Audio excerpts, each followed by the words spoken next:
হাঁহি দিয়া আয়ো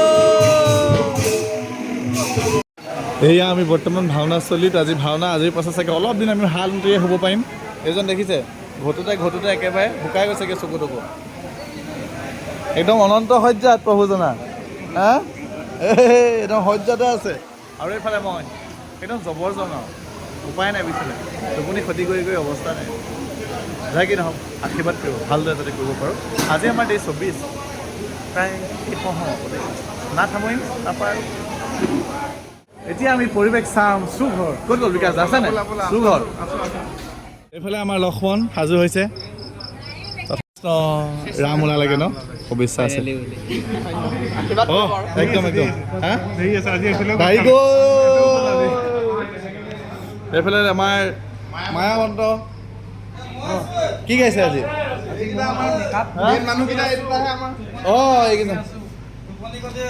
গম পাইছোঁ বুজিছোঁ কি লৈছে মই মেকআপ গাইছোঁ অঁ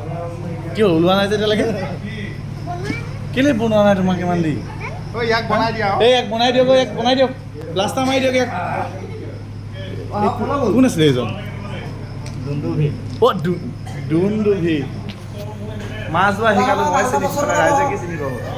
তো এই আমাৰ চুক পৰিৱেশ আমি যাওঁ আকৌ গ'ল বিকাশ দা গ'ল পলাল নেকি আমি যাওঁ অন্য এজন পাঠক শ্ৰীযুত নবীন গগৈ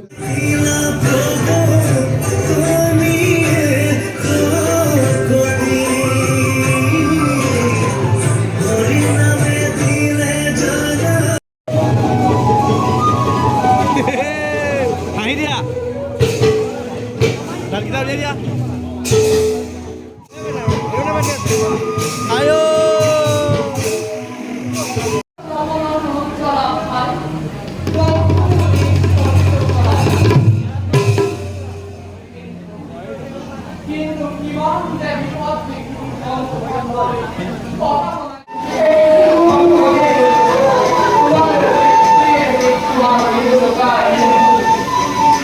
অংগত ভাওনা শেষ হা কেনেকুৱা লাগিলে ভাল লাগিল আকৌ নেক্সট বছৰলৈ লগ পাম আৰু নেক্সট বছৰ ন সিহঁতি নামাতে দিছে এতিয়া মাজত নামাতে বোলে নেক্সট ইয়েৰহে মাতিব বৰ দুখৰ বিষয় বাকীকেইটা ক'ত গ'ল আমাৰ